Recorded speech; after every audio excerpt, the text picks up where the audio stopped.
एचप परवा दिवशी जनलेली गाय वेद दुसरे पहिला रू 19 लिटर दूध पिळलेली 18-19 पहिला रू पिळलेली आता 13-14 लिटरची कवर आहे खाली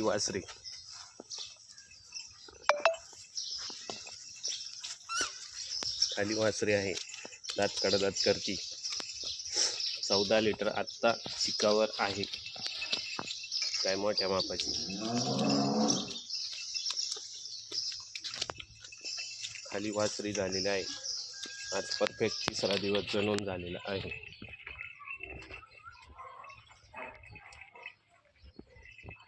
गाय बिगर बालेची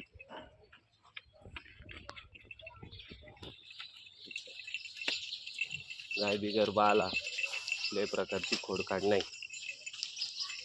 दात कडदात करते